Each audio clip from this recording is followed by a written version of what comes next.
Сайн байцгаана өрхөм үзэгчтэй. Цагийн хүрд мэдээллийн хөтөлбөр эхэлж байна. За өнөөдөр 17:30 минутын орчимд нийслэл хотод 3.5-аас 4.5 магнитудын хүчтэй 2 удаа газар хөдлөлтийн чичирхийлэл мэдрэгдлээ. Газар хөдлөлтийн хүч 4.5 магнитуд байсан гэж одон орон геофизикийн хүрээлэн мэдээлж байна. За нийслэл орчимд газар хөдлөлтийн идэвхтэй 6 бүс байдгийн нэг нь гүнжийн хагарал юм байна. Энэ удаагийн газар хөдлөлт гүнжийн хагаралаас 7 км орчимд болсон байна. За газар хөдлөлтийн идэвхтэй 6 газарт хустай, эмээлт, шархай, гүнжийн хагаралууд ордог байна. Үүнээс хамгийн идэвхтэй нь эмээлтийн хагаралаа гэж мэргэжлийн хүмүүс хэлж байна.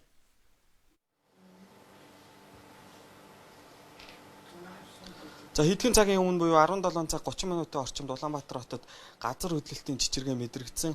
Энэ чичиргээ нь яг хэдэн магнитудын газар хөдлөлт болсон тухай бид одоо орон геофизикийн хүрээлэнгийн газар хөдлөлт судлах секторын эрхлэгч Үлзий хоттой ярилцах гэж байна. Танд энэ өдрийн мэндийг хүргэе. Яг газар хөдлөлт бол хичнээн магнитудын газар хөдлөлт яг хаагур мэдрэгдсэн бай. Тэг ерөнхийдөө өнөөдөр сая цагийн хэллээ шүү дээ. 17 цаг 30 минутанд Гачууртаас хоошоо бид нар судалгаа хийгдсэн гүнжийн хагаралаас хойш нэг 7 км-ийн зайд магнитуд нь 4.4-тэй хүчтэй тийм газар хөдлөлт болсон. Яг энэ болж байгаа оройн бол нөгөө урд бид нар хийгдсэн судалгааны оройнууд л явагдаж байна л да. Одоо шил Улаанбаатарыг тойроод 6 тийм идэвхтэй газар хөдлөлтийн одоо бүс байгаа гэж тогтоосон байдаг л идэвхтэй хагаралууд. Тэрнийх маань нэгийнх нь бүс болж байна гэсэн үг. 4.5 гэдэг маань ер нь бол одоо хэр их чичиргээ үзүүлсэн газар хөдлөлт гэсэн үг. Тий, ерөнхийдөө бол нэг дунд зэргийн түвштэй газар хөдлөлт. Өөрөөр аюул үзүүлэх магадлал нь харьцангуй бага. Одоо яг нь Улаанбаатар хоттой ойрхон гэдэг үүднээсээ нэлээд хүчтэй мэдрэгдсэн байна. Одоо эхний мэдээгээр бол Шаргамарт бэлэхэд бол тийм газар хөдлөлийн өмнө үүсдэг тийм дуу. Өөрөөр тэр дуу гэдэг маань нэг машин хөнгөлсөн тийм айгүй хүчтэй дуу явагддаг. Тэр сонсогдсон байна. Тэгээд дараа нь бол тэр хэм хүмүүсийг нэлээд сандрахсан чичиргээ үүссэн. Хотууд бол ерөнхийдөө нэлээд сайн мэдэрсэн байна. Одоо цэцэг төв жишээлбэл байсан эд хогшил могчны хоорондоо харшсан. Бүр баян уушуу толгоотор хүртэл мэдгдсэн гэсэн мэдээ явж байна л да. Одоо энэ мэдээлэл цугдарч байна гэсэн. За баярлалаа. Нийслэлийн онцгой байдлын газараас бид бас энэ газар хөдлөлтийн чичиргээтэй холбоотойгоор нэмэлт мэдээллүүдийг авсан. Ерөнхийдөө бол Улаанбаатар хотын хэмжээнд онц ноцтой тийм осол одоо гэмтэл тийм хүн гэмтсэн тийм тохиолдол одоогор бүртгэгдээг байна гэдэг мэдээллийг бидэнд өгсөн юм а. За энэ ташрамд хэлэхэд газар хөдлөлтийн баал хэмээн бидний ярьдаг хэмжүүр нь газар хөдлөлтийн эрчмийн хэмжүүр юм байна. Өөрөөр хэлбэл хүнд болоод эдиумс мэдрэгдэх хүч юм байна. Харин магнитуд гэдэг нь газар хөдлөлтийн үед долгионы хэлбэрээр үүсэх энергийн хэмжүүрээ гэсэн тайлбарыг мэргэжлийн хүмүүс бидэнд өгч байсан юм а. Газар тариалангийн салбарт ураг сураалт эд өрнж байна. Тариаланчдын хөдөлмөрийн үр шим намар цагт илүү тод харагддаг. Өнөөдрийн байдлаар улсын хэмжээнд төмс хүнсний ногооны хураалт үндсэндээ жигдэрсэн. Харин улаан буудын хураалт хараахан дуусаагүй байгаа. Хүнс хөдөө аж ахуйн яамнаас гаргасан урдчилсан балансаар энэ онд 265 мянган тонн үр тариа хураана. Энэ нь хүн амын гурилын 58% ханга хэмжээний буудаан үзүүлэлт юм а. Харин гурилын хэрэгцээнд дутах 106 мянган тонн буудаан нөөцийг бүрдүүлэхийн тулд гаднаас импортлохоор болсон байна. За цаг агаарын нөхцөл байдал энэ сарын ихээр таатай байгаа нь ургац хураалтад эерэг нөлөө үзүүлж байна. Одоогийн байдлаар үр тарианы хураалт 37%, төмс 75%, хүнсний ногоо 74%-тай байна. За цаг агаарын урдчилсан төлбөр Ирэх Даваа гарагаас Баян Улгийн аймгийн нутгаар, за 6-нд баруун зүгийн нутаг, Төвийн нутгийн хойд хэсгээр, 7-нд Төв зүүн зүгийн нутгаар Хур тундас Нойтон цас орно. Сайлх 5-нд Алтай салбар улсаар 6 нутгийн баруун хагаст, за 7-нд ихэнх нутгаар секунд төр зүүр 18-аас 20 м хүрч шорон болон цасан шурах төлөвтэй мэдээлэл гарчээ. Тиймээс тариаланчдын хувьд одоо ургац хураалтад шамдах их ажил үлдэж байна. Хүнс хөдөө аж ахуйн яамнаас жил бүр зохион байгуулдаг намрын ногоон өдрүүд үзэсгэлэн худалдаа үргэлжилж байна. Энэ жилийн үзэсгэлэн худалдаанд нийтдээ 160 аж ахуй нэгж 600-аар одоо нэр төрлийн бүтээгдэхүүнээр оролцлоо. Эдгээр аж ахуй нэгжүүд зах зээлийн удирдлын чанартай зохион байгуулдаг үзэсгэлэн худалдаагаар хязгаарлуулдаг биш, илүү өргөн хүрээг хамардуулахыг хүсэж байна.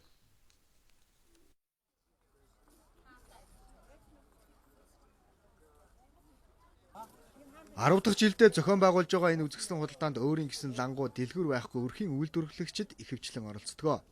Тэд ийм томоохон үзэсгэлэн худалдаанд оролцоход сарын орлогынхаа тал хувийг хийгээд буцдаг юм байна. Тиймээс энэ үзэсгэлэн худалдааг зорж ирдэг өрхийн үйлдвэрлэгчид олон болжээ. Энэ удаагийн үзэсгэлэн худалдаанд хөх арван гуралтайгаа ирлээ ихэвчлэн.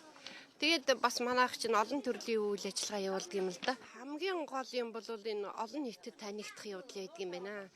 Тэгээд одоо ингээл дараа нь энэ үзэсгэлэн худалдаа дууслаа гэхэд чинь миний танилцуулгыг авсан хүмүүс ч утастай л авчин штэ. Үзэсгэлэн худалдаанд хэд хэрэг хэмжээний борлуулалт хийгээ явах вэ одоо нөөц шил. Нэг 3-4 сая төгрөг хийчих واخ уу.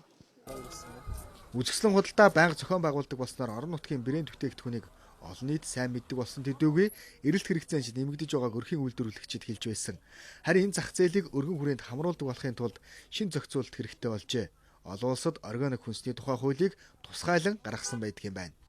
Хүнс хөдөө аж ахуйн талаар төрөөс баримтлах дараагийн 10 жилийн хөтөлбөр бол улсын хурлд хэлцэж байна. Энэ бол энэ намрын чуулганаар батлагдана гэж харж байна.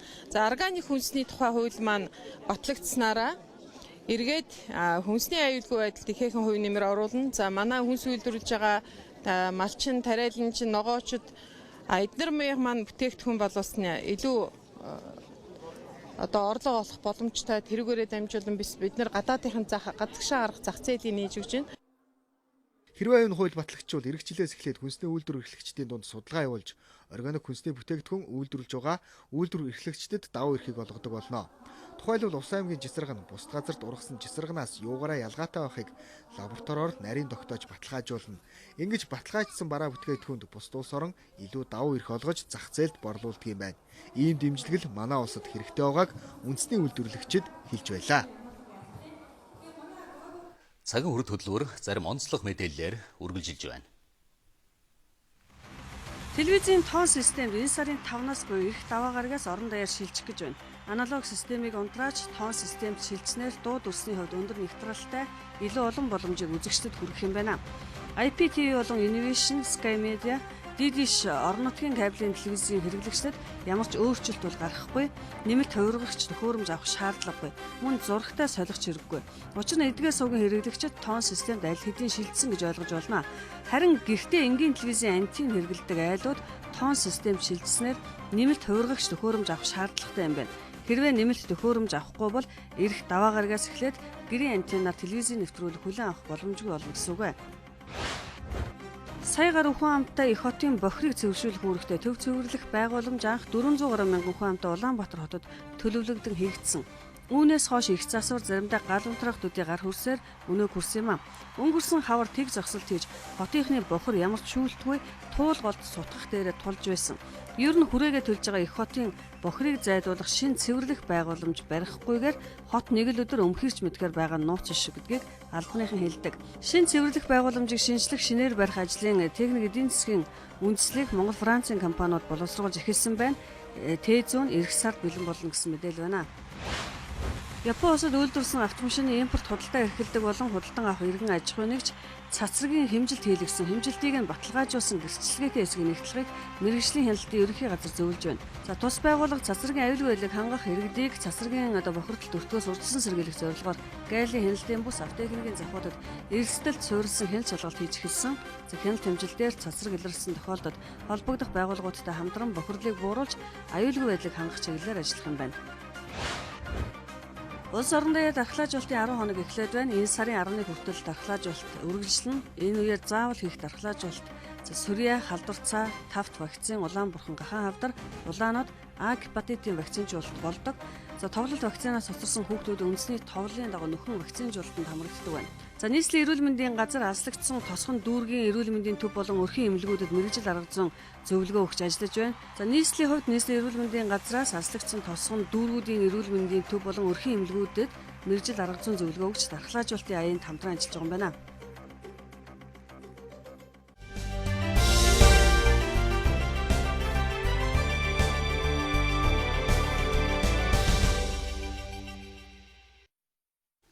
Хотын иргэд иргэний зөвлөлийн гишүүтэй болоод жил орчим болж байгаа. Эдгээр гишүүд нь Улаанбаатар хотын цагдаагийн газрын үйл ажиллагаанд хөндлөнгөөс хяналт тавьж ажиллах үүрэгтэй. Ер нь энэ тухай мэдээлэл манай иргэдийн хувьд ер нь бага байх шиг байгаа юм.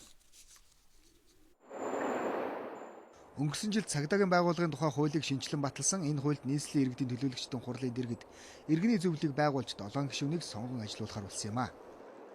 Нийслэлийн цагдаагийн үйл ажиллагааг хянах, дэмжлэг үзүүлэх гэсэн ийм хоёр чиглэлтэйгээр үйл ажиллагаа явуулдаг. Эхлээд бол дэмжлэг үзүүлэх гэдэг нь ямар утгаараа явдаг вэ гэхээр ерөнхийдөө бол Цагдаагийн байгууллагаас одоо баримталж байгаа бодлого чиглэлүүдэд саналаа өгөх, олон нийтийн саналыг оруулах, одоо жид бүр гаргаж байгаа төсвийнхаа дагуу төлөвлөгөөнийхаа дагуу үйл ажиллагаагаа явуулж гинэ. За энэ дээр бол аудитын байгууллагуудын тайланг сонсох, эндээс гарсан үр дүн холбогдох байгууллагуудад бас танилцуулах. Бид нар бол нийслэлийн иргэдийн төлөөлөгчдийн хурлын дарга цагдаагийн ерөнхий газар ер нь таашаад бол одоо хувь зүйн сайдад бид нар тайлгнахын үүрэг эрэхтэй байж байгаа. Иргэний зөвлөлийн гишүүн Улаанбаатар хотын цагдаагийн газрын үйл ажиллагаанд хөндлөнгөөс хяналт тавьж, иргэдээс ирсэн гомдол саналыг хүлээн авч, зохих газарт нь хүргүүлж шийдвэрлэх үүрэгтэй. Ингэснээр цагдаагийн албаагчдын ёс зүйтэй холбоотой иргэдийн гомдол багаснаа гэж холбогдох хүмүүс үзэж байгаа юм. 2014 онд хийсэн судалгаагаар нийслэлийн иргэдийн төлөөлөгчдийн хуралд иргэдээс цагдаатай холбоотой гомдол хамгийн их иржээ. За сайн байна үзэгчдээ, яг энэ сэдвийг бид өнөөдөр студиэс шууд өргөжлүүлж байна.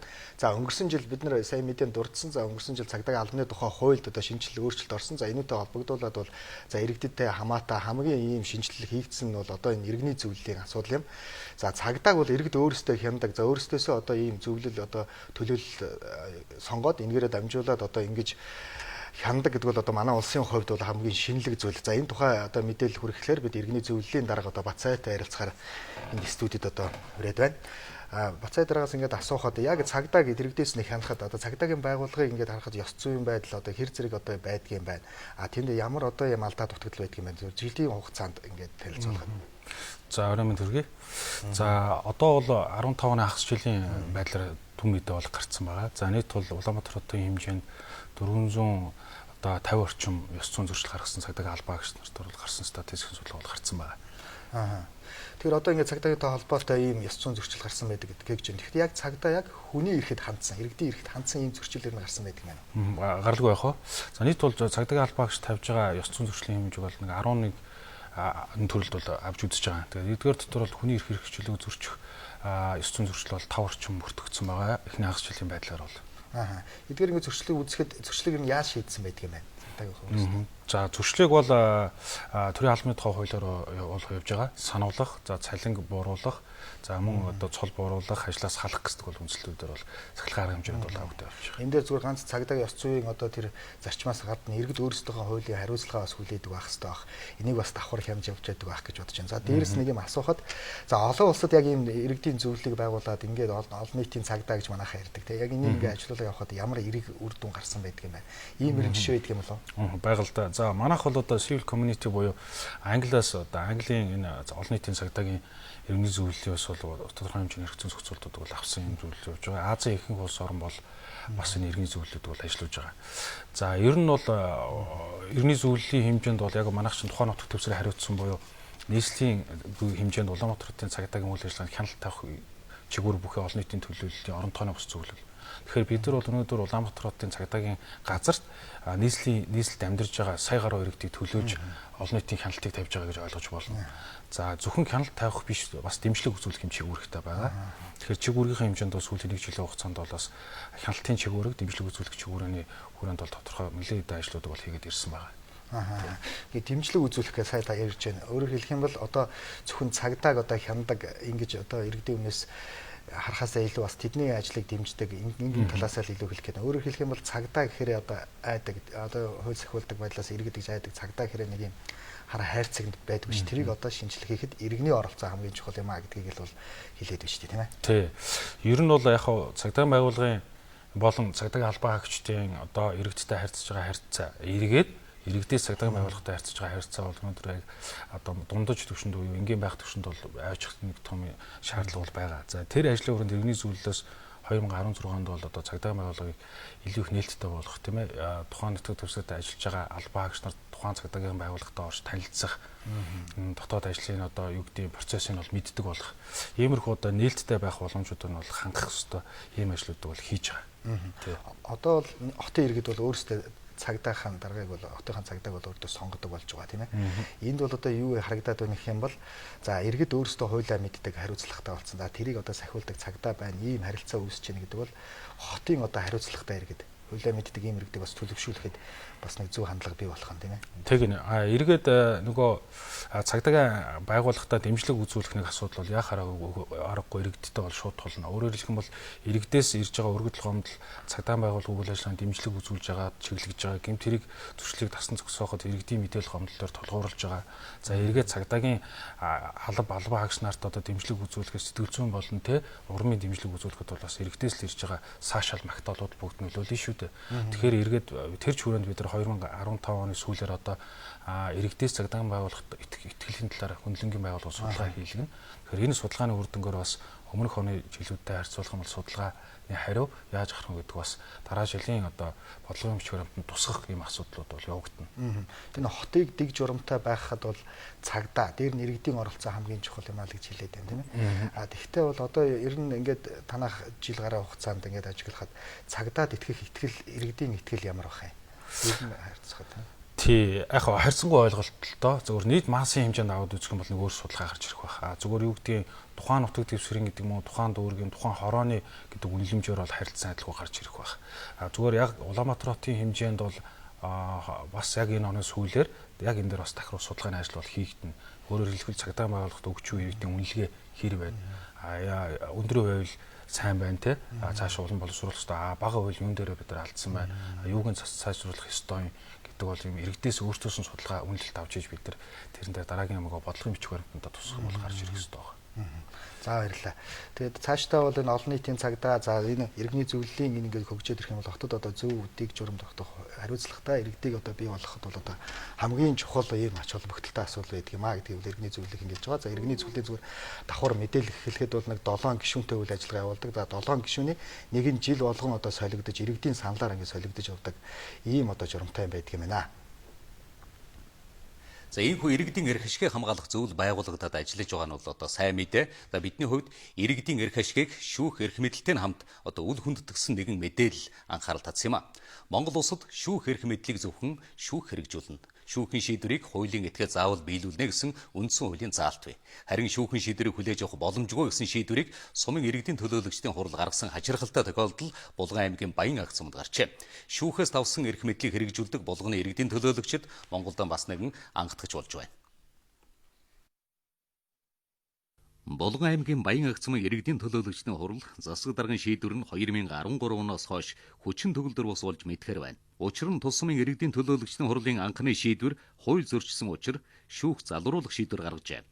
Гэвч өнөө хүртэл сумын иргэдийн төлөөлөгчдийн хурлын олонх шүүхэн шийдвэрийг бид хүлээж авах боломжгүй гэсэн шийдэлд хүрч шүүхэн шийдвэр гүйцэтгэх ерөнхий газар шүүхэн ерөнхий зөвлөлөөс тавьсан шаардлагыг үл хүндэтгэн өнөө хүрсэн байна. Баян агц сумын иргэдийн төлөөлөгчдийн хурал сонгогдсон Давааним гэгчийг намаа солиул чиний талд гарсан шүүхэн шийдвэрийг хүндэтгэн иргэдийн хурлын төлөөлөгчийн чинь бүрэн эрхийг зөвшөөрнө гэсэн хариу өгдөг байна.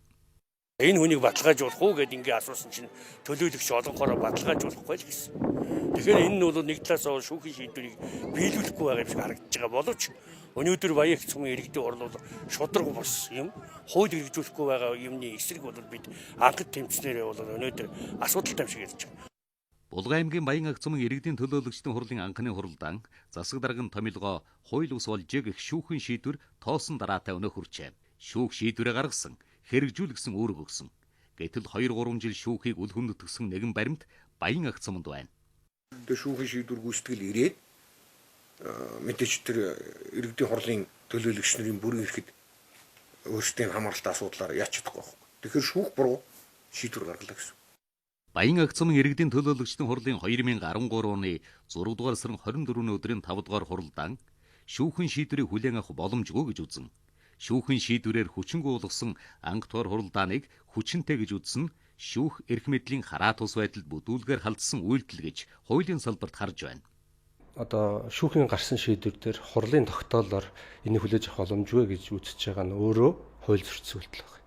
Тэгэхээр хурлын тогтоол гэдэг маань өөрөө юу гэхээр хурал бол тухайн орон нутгийнхаа иргэдийн нийгэм одоо тэр эдийн засгийн чиглэлээр өөрсдөө бие даасан одоо аливаа нэг асуудлыг хэрэгжүүлэхийн тулд хурлын байгууллага үйл ажиллагаа явуулдаг. Энэндээ нийцүүлж, хуульд нийцүүлж тогтоол шийдвэр гаргах хэрэгтэй. Тэгэхээр Монгол Улсын үндсэн хуулийн заасан, шүүхийн тухай хуулийн заасан тэр шүүхийн шийдвэрийг одоо биелүүлэхгүй хүлээж авах боломжгүй гэж өөрөө хууль зөрчсөн юм үйлдэл юм аа.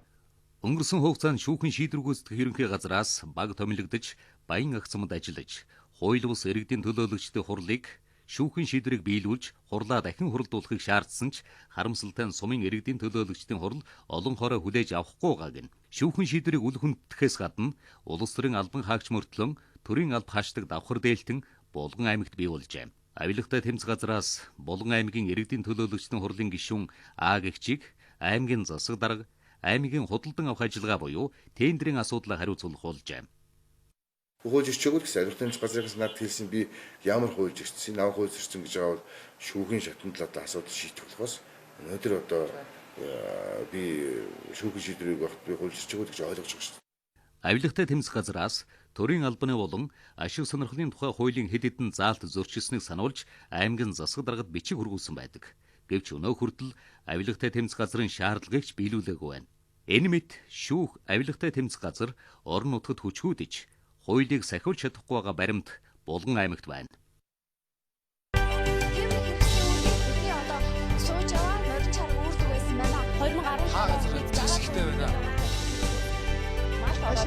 Гэсэн тайлбарыг өгч байгаа юм аа. Үүнтэй 6 сая тонн ажлын байна.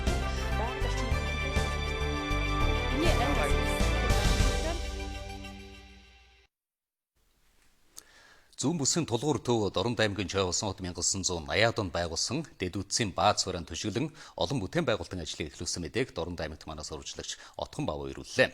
Аймгийн төвд найрамдлын цэцэрлэгт хүрээлэн тал нутгийн ахан дүүсийн цогцолбор бүртээ хүчний цэцэрлэгт хүрээлэн мод үржүүлгийн газар байгуулжээ.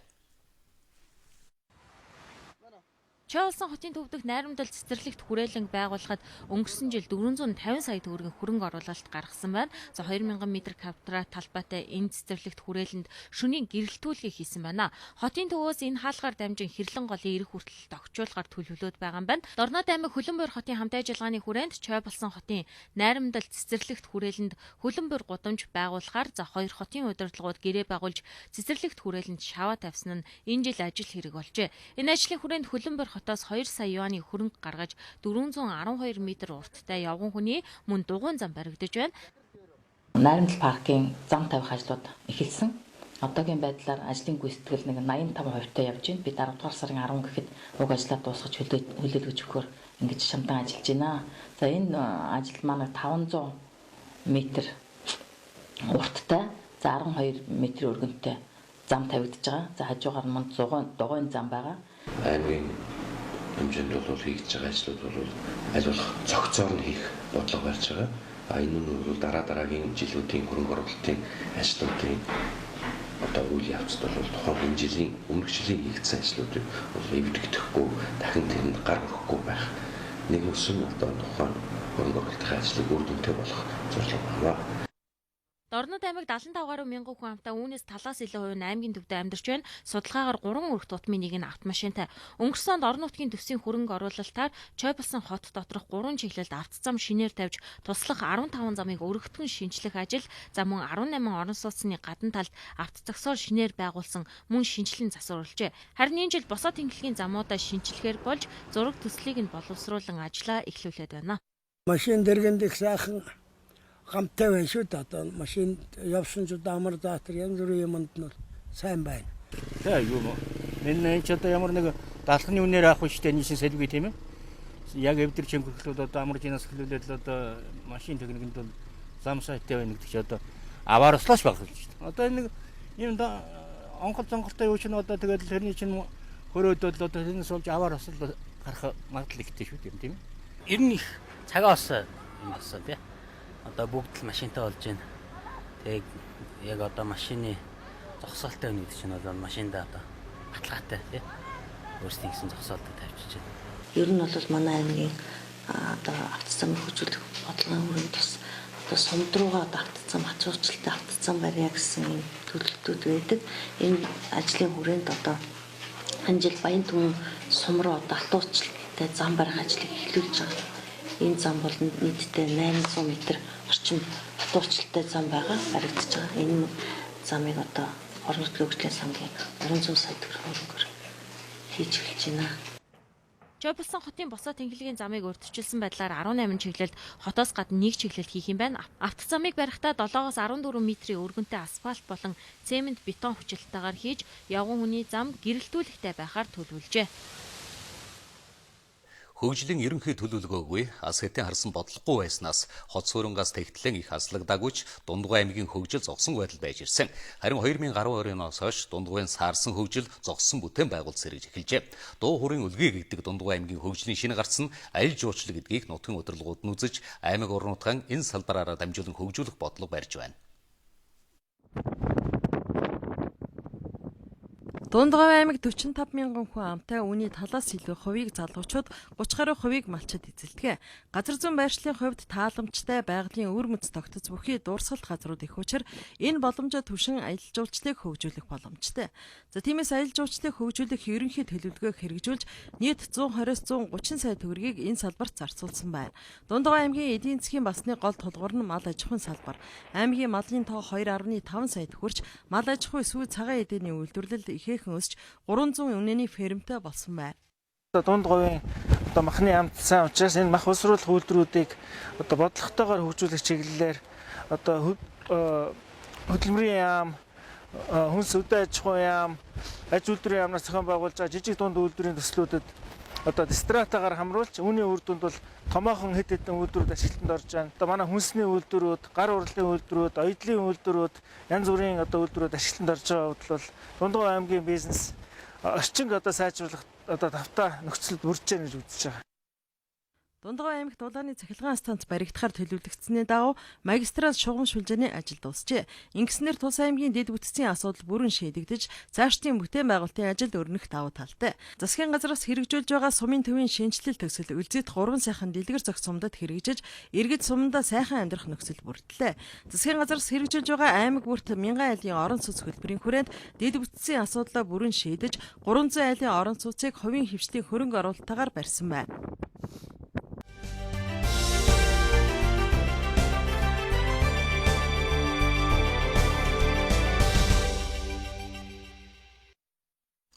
Герман улс дахин нэгдсэн өдрийн баярыг тохиолдуулан холбооны бүгд найрамд Герман улсаас Монгол улс суугаа онц өгөөд бүрэн хэлтэлчин сайд Герхард Тедман мэндчлэгээ дэвшүүлсэн байна.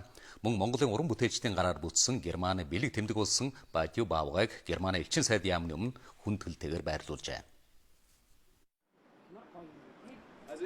Монголын болон Германы онцлогийг шингээж хоёр орны найрсаг харилцааг бэлэгдсэн Бадью Баавгайг будах уралдааныг Монголын уран бүтээлчдийн дунд зарлжээ. Нийт 31 бүтээл ирснээс залуу уран бүтээлч Баяр Магнагийн бүтээл шалгарч холбооны бүгд найрамд Герман улсаас Монгол улс суугаа элчин сайдын яамны гадна байрлуулах болсон юм а. Би Монгол үндэсний бахархал болсон үнэт зүйлсээ Германы бэлэгдэл болсон дүрслэлүүтэй хамтдхан Баавгайгаа бутсан байгаа. Тухайлбал хаанч байхгүй цэлмэг тэнгэр, Монгол гэр 5 хөшөө малыг энд багтаасан. Мөн Герман Монгол улсын далбааг Баавгайхан 2 гар дээр дүрсэлж өгсөн байгаа. Энэхүү бүтээлийг зурхын тулд маш их судалгаа хийж хоёр орны талаар мэдээлэл цуглуулсан. Энэ бол Монгол уран бүтээлчдийн сэтгэмжээр төрхөн олсон манай Бадью Баавгай буюу Элч Баавгай. Сүүлийн үед энэхүү инээмсэглэл, хайр, энэрл бэлгшээсэн Баавгай маань дэлхийн өнцөг улан бүрт саатаж байгаа юм. Берлин хот дэх Монгол улсын элчин сайдын яамны өмнө Монгол дээлтэй энэхүү Баавгай зогсож байдаг. Одоо манай элчин сайдын яамны өмнө Герман улс дахин нэгдсэн 25 жилийн ойн баярыг ийхүү бидэнтэй хамт тэмдэглэн өнгөрүүлэхээр болж байна. 1990 онд Монгол улсад мөн энхийн хувьсгал өрнөсөн. Энд болон тэнд ард иргэд эх орондоо эрхчлөөтэй амьдрах сонголт хийсэн. Үүнээс улбаалan Монголын болон Германы иргэд бид өнөөдөр үзэл санаа нь нэгэн үнэлэмжтэй түншүүд болон ижил эрх ашиг сонирхлын төлөө хүчин зүтгэж ирсэн. Энэ нь манай хоёр орны нэгт харилцаанд жигүүр ургуулсаар байна. Манай хоёр орны харилцааны оргил болсон хамтын ажиллагаанууд нэг болох холбооны ерөнхийлөгч Йохим Гаукийн Монгол улсад хийх айлчлал удахгүй болно. 2016 онд манай улс Европын аюулгүй байдал хамтын ажиллагааны байгууллагыг тэргүүлэх үүргийг хүлээн авахулна. Монгол улсыг тус байгууллагын гишүүнээр эсгэд манай засгийн газараас тууштай дэмжсэн. Бидэнтэй энэхүү найрсаг харилцаатай улсад эх орноо төлөөлөн элчин сайдаар сууж байгаадан миний үе туйлын баяртай байна. Герман улс нэгдсэн энэ баяраа Монгол анд нөхдөөн хуваалцъя. Дэлхийн 140 орныг илэрхийлсэн 140 багуун үзүүлэн United Badu Bears нэртэйгээр 2003 онд Берлин хотын Бранденбургийн хаалганы дэргэд болж байжээ. Орон орны уран бүтээлчид улсынхаа онцлогийг илэрхийлсэн сэдвээр Баавгайг бодсон байдаг. Германы элчин сайдын яамны төв хаалганы баруун талд байрлуулсан энэхүү Баавгай 2 метрийн өндөртэй, 50 кг жинтэй. 100 жилийн түүхтэй 2 гараа дээш өргөсөн зүдгэр гэдэстэй энэхүү баавгайг анх Берлин хотын бэлэг тэмдэг болгон бүтээж байжээ. Комик номны зургийн олон улсын уралдаанаас Гран При шагналыг хүртсэн бомбарда цувралыг зурж байсан нүүдлийн зурган өгүүлэмж сангийн уран бүтээлчид уралдаан зарлжээ. Комик номны зургийг 4 нүдэн багтаа зурх ёстой энэ тэмцээнд 170 гаруй бүтээл ирсэн байна. Бомбардай цуврал 2 сарын өмнөөс Японд худалдаанд гарсан. Одоо хүүхэлдэйн кино хийх ажлыг эхлүүлэх гэж байгаа юм байна. Яг бомбардай шиг амжилттай олон цувралуудыг Монголын хүүхэд залуучууд тун удахгүй дэлхийн зах зээлд нийлүүлэх боломж байна. Ер нь тэгээд цаад санаа агуулга төөх гээл тэр зохиогчосоо маш их тийм оюуны тийм ажиллагаа явагдаж байгаа. Тэгээ ер нь зурх арга барил ч гэсэн гоё. Уншихангаа бас тэр хүмүүсийн хийж байгаа хөдөлгөөний сэтгэл хөдлөгөө одоо бүгдийг харж олдог. Тэрнгээр илүү гоё даваа талтай. Стенүүд их дотоод сэтгэлээ одоо бас тэгээ зурж бас илтгэж олдгоор айгүй. Тийм даваа талтай гэж боддог. Хичнээн уйдгар гонхтой байсан чинь хайр иргсэн цагт бүх юм аз жаргалтай болдог гэсэн тийм утга санаагаар зурсан. Одоо миний зургийн гол үйл явдал гэх юм бол ганц гол дүрийн залуу нь болохоор амар гонхтой тийм харанхууд үргэлж амьдардаг байсан бол тэр охин гарч ирснээс хойш бүх юм гэрэлтэй гэгээтэй болж бүх юм сайхан болж гиснээр миний зураг зогсож байгаа. Сарын өмнөөс комик зургийн уралдааныг зарлаж бүтээлүүдийг хүлээн авсан байна. Энд 10-аас 52 насны 100 гаруй уран бүтээлчдийн 170 гаруй бүтээл иржээ. Эндээс олон улсын зах зээлд өрсөлдөх Монгол комиксуудын өнгө төрхийг нүүдэлчдийн ахуй зан заншил гэж тодорхойлж байна. Улс орон болгонд өөрийн онцлогтой хөгжиж байна. За манай улсын хувьд бол бас л мэдээж монголчууд зурж байгаа, монголчууд зохиож байгаа гэдэг утгаараа бол Монгол онцлог бол тодорхой хэмжээгээр байгаа бах. Зүгээр дэлхийд бол 2 улс тэргүүлж байна энэ салбарт. Мэдээж Америк, Япон 2. Япончууд бол манга гэж нэрлэж байна. Америк бол барууныхан бол комикс гэж нэрлэхийн нийтээр нэрлэж байна. Үнэн хэрэг дээр бол одоо юу гэдгийг улс орон болгон хөгжихдээ тодорхой хэмжээгээр үндэстэн болгонд онцлогтой байдаг учраас тэндээ суурилж тухайн үндэстний хэв шинж ажиглагдсан хөгжилтэй харагддаг. Тэгээд бараг л бүх л улсын комикийг анзаарах бол ялгаа харагддаг. Тэгэхээр манай ч гэсэн одоо ингээд цаашдаа хөгжөөд дэлгэрхэд бол Монгол онцлог бол гарч ирнэ гэдэгт бол итгэлтэй. Комик номыг манай залуучууд өсвөр үеийнхэн түлхүү сонирхож байгаа.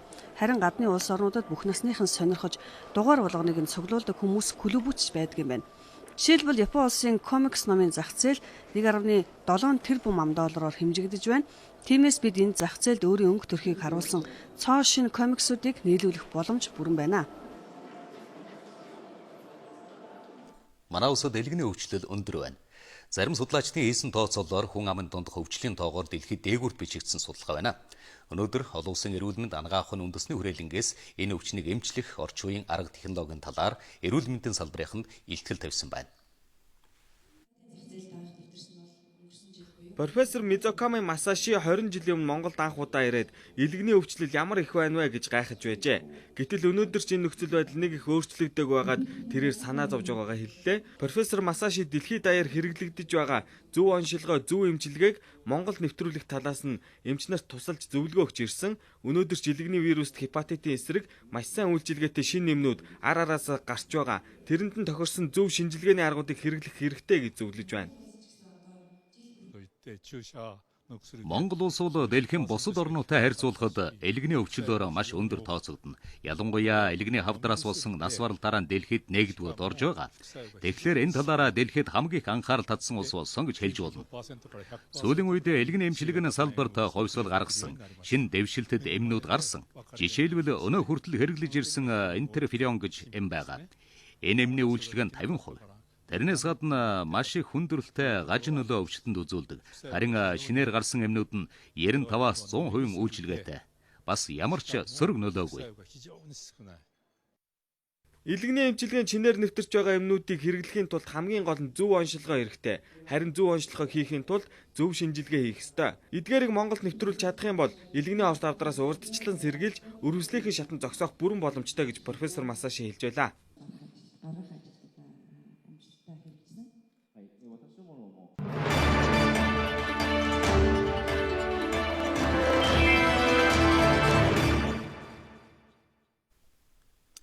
Өчигдөр Францын нийслэл Парис хотноо Нормандын дөрвөл буюу Орос улбанус, Герман, Франц, Украинын төрийн тэргүүнээр Украины зүүн нутгийн хямралыг зохицуулах асуудлаар уулзалт хийлээ. Нормандын дөрвөлийн уулзалтын хүрээнд Украины засгийн газар болон босгогчид байлдааны шугамнаас хүнд зэр зэвсгийн эргүүлэн татгаар тохирсныг ерөнхийлөгч Петр Порошенко мэдгдсэн байна. Мөн Нормандын дөрвөл Украины зүүн нутагт орон нутгийн сонгуул явуулах асуудлыг Минскийн гэрээ болон Украины үндсэн хуулийн дагуу шийдэх нь зүйтэй гэдэг дээр санал нэгдэжээ. Энэ нь Орос улбанус ерөнхийлөгч Владимир Путин, Украины ерөнхийлөгч Петр Порошенко, Германы канцлер Ангела Меркель, Франц ерөнхийлөгч Франсуа Олланд нарын хувьд өнгөрсөн 2 дугаар сард Минскийн гэрээг байгуулснаас хойш Нормандын дөрвөлийн хүрээнд хийж байгаа анхны уулзалт юм. Энэ удаагийн уулзалтаар Украинд гал зогсоох гэрээний бүх заалтууд ялангуяа босгогчдын хяналтанд байгаа бүс нутгуудад орон нутгийн сонгуул явуулах, хүнд зэр зэвсгийг дайны талбараас эргүүлэн татах зэргийг чухалчилж хэлэлцлээ. Уулзалтын үеэр Украины засгийн газар болон босгогчид байлдааны шугамнаас хүнд зэр зэвсгийн эргүүлэн татахаар тохирсныг ерөнхийлөгч Петр Порошенко мэдгдсэн байна. Энэ мэдгдлийн дараахан 2 тал байлдааны талбараас хүнд зэвсгэн татаж эхэлж байгаа гэсэн мэдээллийг Франсуа Олланд өгсөн байна. Тохиролцооны дагуу талууд 41 хоногийн дотор зэвсгэн эргүүлж татах юм байна. Мөн Украины зүүн нутагт орон нутгийн сонгуул явуулах асуудал Минскийн гэрээ болон Украины үндсэн хуулинд захирагдах ёстой гэдэг дээр Нормандын дөрвөл санал нэгдэжээ. Харин Оросын Сэрд явуулж байгаа агаарын ажиллагаа Нормандын дөрвөлийн уулзалтын уур амьсгалд баг зэрэг таагүй байдлыг үүсгэсэн байна. Франц ерөнхийлөгч Франсуа Олланд Орос улбанус Асадыг дэмжих нэрээр Сирийн хямралд шууд хөндлөнгөөс оролцлоо. Москва Асадын дэглэмийг аль эртнээс дэмжиж ирсэн. Тиймээс Владимир Путиний улс төрийн байр суурь өөрчлөгдөөгүй байна гэсэн дүгнэлтийг хэлэлцээний дараа тэмдэглэж хэлсэн байна. Харин Орос улбанус ерөнхийлөгч Оросын агаарын ажиллагаа бол Исламын улс бүлэглэлийг шууд чиглэсэн гэсэн байр суурьан хадгалсан байна. Орос улбанусын агаарын цэргийн хүчний Сирд Исламын улс бүлэглэлийн байрлуудад өгч байгаа агаарын цохилт үргэлжилж байна. Оросын агаарын хүчнийхний агаарын цохилт тус бүлэглэлийн командын төв байр, зэвсгэн агуулгах зэрэг 10 гаруй байгууламжийг устгасан гэдгийг тус улсын батлан хамгаалах яамнаас мэдээлж байна. Орос улбанусын батлан хамгаалах яамны хэвлэлийн төлөөлөгч Игорь Конашенковын мэдгснээр Оросын агаарын хүчнийхэн өнгөрсөн пүрэв баасан гарагуудад агаарын ажиллагаа явуулж Сирийн Алеппо хот дэх Исламын улс бүлэглэлийн командын төв байрыг мөн баруун хойд мужийн Идлиб хот дэх цэргийн хуаранг бөмбөгдөжээ. Мөн тус бүлэглэлийн зэр зэвсэг түлшний агуулгуудыг бүрэн устгасан байна. Орос улбанус өнгөрсөн 30-наас эхлэн Сирд агаарын ажиллагаа эхлүүлсэн. Москва энэ ажиллагаагаа Сирийн ерөнхийлөгч Башар аль-Асадын цэргийнхнийг Исламын улс бүлэглэлийг дарахад хүч нэмж байгаа алхам гэж хэлж байна. Гэвч Америк нэгдсэн улс тэргүүтэй өрөндөн орнууд Оросын энэ ажиллагаа Исламын улс бүлэглэлийг бус Асадын дэглэмийг эсэргүүцгэж бүлэглэлүүдийг чиглэж байна гэсэн үүднээс шүүмжлэлтэй хандаж байгаа юм. Харин Орос улбанус агаарын ажиллагааг Исламын улс бүлэглэлийг дарах зорилгоор явуулж байгаа гэсэн байр суурийг удаадараа илэрхийлж байна. Мөн өнөөдөр Америк нэгдсэн улсын батлан хамгаалах яам өөрсдийнх нь сургасан Сирийн сөрөг хүчний дайчдыг Оросын агаарын ажиллагаанаас хамгаалахад бүх талын хариу арга хэмжээ авах асуудлыг ярилцаж эхэлсэн байна. Өөрөөр хэлбэл Пентагон Сирд өөрсдийн сургаж бэлтгэсэн сөрөг хүчний дайчдын аюулгүй байдлыг хангах зорилгоор Сирд цэргийн хүч ашиглах асуудлыг хэлэлцэж эхэллээ. Ажил дүржсэн өсрөнгөө эдийн засгтай их хорийн улс орны эрчим хүчний сайдууд ногоон эрчим хүчний технологид хөрөнгө оруулалтыг дэмжихэр боллоо. Туркийн Стамбул хотноо жуулсан их хорийн эрх баригчид уулзалтынхаа төгсгөлд цэвэр эрчим хүчний их хэрэгийг дэмжих тухай хамтарсан мэдээлэл гаргасан байна. Энэ нь дэлхийн нийт эрчим хүчний хэрэглээний 80% бүрдүүлдэг их хорийн орны эрчим хүчний сайдуудын анхны уулзалт юм. Тэд эх сарын сүүлээр Францад болох нэгдсэн үндэсний байгууллагын цагуурын өөрчлөлтийн асуудлаар баг хурлыг угтаад эдийн засгийн хөгжил, байгаль орчин хамгааллан аль алиныг амжилттай хэрэгжүүлэх арга замыг хэлэлцсэн байна. Нэгдсэн үндэсний байгууллагын цагуурын өөрчлөлтийн асуудлаарх баг хурлаар хүлэмжийн ялгууруулалтыг бууруулах олон улсын шин суур баримт ичхийг батлах зорилготой зохион байгуулагдах юм. Эрчим хүчний хэрэглээ өндөртэй улс орнууд хөгжинг орнуудын хооронд хүлэмжийн ялгууруулалтыг бууруулах асуудлаар яриа хэлцээний механизм бий болгох нь чухал гэсэн саналыг зарим улс орнууд гаргасан байна. Техник технологи өндөр хөгжсөн орнууд тухайлбал Япон улс эрчим хүчнийхэн салбар дэвшилтэй технологиг өргөн хэрэглэх зорилт тавьж байгаа юм байна. Нэгдсэн үндэсний байгууллагын дөрвөсдийн агентлаг Энунд болон Эрх хонд газар дундын тэнгисээр дамжин 1.4 сая цагаач дөрвөгч Европ руу гарах төлөвтэй байгааг урьдчилан сануулж байна. Энун гарснаас хойш ойролт орнууд Африкийн бүсээс 500 мянган цагаач дөрвөгч Европт очсон байна. Энэ нь өнгөрсөн 2014-тэй харьцуулахад 2 дахин өссөн үзүүлэлт юм. Нэгдсэн үндэсний байгууллагын дөрвөстийн дээд комиссарын газар 2015 онд Европт 700 мянган цагаач дөрвөгчдийг хүлээж авахар төлөвлөж байгааг Тайланд онцолжээ. Энэ агентлаг тооцоолж байгаагаар эх 2016 онд мөнгө тооны цагаач дөрвөсөд Европт очих төлөв гарсан байна. Энэ жил Европт очсон цагаач дөрвөстийн 54% нь Сир улсаас очжээ. Цагаачлах дөрвөх энэ урсгал өмнө нь тооцоолж байснаас илүү их нэмэгдэж байгаа учраас тэднийг аюулгүй оргонуулахад эхний ээлжинд 128 сая Америк долларын тусламж үзүүлэхийг Нэгдсэн үндэсний байгууллагын дөрвөстийн агентлагаас уриалж байна. Афганистанд байрлаж байгаа Америк нэгдсэн улсын агаарын цэргийнхэн Кундуз хотыг Талибан хөдөлгөөнийхний дайчдаас эргүүлэн авахын тулд агаарын ажиллагаа явуулж байна. Гэвч өнөөдөр өглөө Америк нэгдсэн улсын армийн агаарын цохилтонд Кундуз хотын эмнэлгийн барилга өртөж тус эмнэлгийн 3 эмч амир өгсөн болохыг Афганы болон Америк нэгдсэн улсын албаных нь нотолж байна. Тухайн үед Кундуз хотын тус эмнэлэгт эмнэлгийн 30 гаруй ажилтан 105 өвчтөн байсан байна. Талибан хөдөлгөөнийхэн өнгөрөгч даваа гарагт Афганистаны Кундуз хотыг хяналтан дагамж улмаар Америк нэгдсэн улсын армийнхан Афганы хүчнийхэнтэй хамтарч талибуудын эсрэг сөрөг давшилтанд орж өнгөрсөн пүрэв гарагт Кундуз хотыг талибуудаас чөлөөлж чадсан. Гэвч өчигдөр талибууд дахин Кундуз хот руу дайрч улмаар Америк нэгдсэн улсын агаарын хүчнийхэн агараас цохилт өгч эхэлсэн.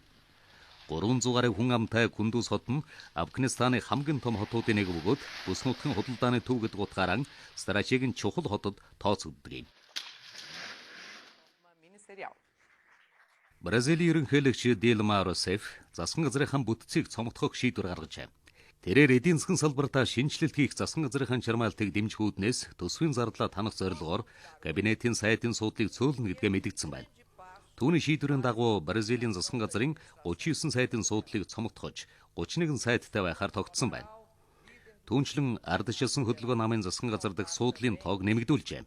Кабинетийн бүрэлдэхүүнийг зөөлөх энэ шийдвэр улс орныхоо санхүүгийн орчныг сайжруулахад намын дэмжлэг нэмэгдэж байгааг мөн Конгрессийн гишүүдийн ерөнхийлөгчдөө импичмент зарлах оролдлогыг зогсоох зорилготой алхам гэж ажиглагчид харж байгаа юм байна. Ардчилсан хөдөлгөөн нам нь Бразилийн хамгийн том нам бөгөөд Конгрессийн 2 танхимд олонхын судалтай юм. Энэ нам 2003 оноос хойш Дилма Русефийн тэргүүлдэг эрх баригч эвсэлтэй хамтарч засгийн эрхийг барьж байгаа юм байна. Бразилийн ерөнхийлөгч засгийн газрын сайдуудын цалинг 10%-аар, яамтын зардлыг 20%-аар танаж, төрийн өндөр албан тушаалтнуудын гар утасны төлбөр, томилтын зардлыг тодорхой түвшинд бууруулан, төрийн 3000 гаруй албан хаагчийг цомогтгосон байна. Иймхүү төсвийн зардлыг танснаар 50 сая Америк долларыг хэмнэнэ гэсэн тооцоо гаргажээ. Гэвч зарим эдийн засагчид энэ шинжилэлт эдийн засгийн хэсэ илүү улс төрийн агуулгатай. Тиймээс Бразилийн зогсон эдийн засагт төдийлөн үр дүнгээ өгөхгүй гэж таамаглаж байгаа юм байна. Одоо та бүхэн цагаагаар байдалтай танилцсан уу?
Цагийн хүрд мэдээллийн хөтөлбөрөөр та бүхэнд хүргэлээ.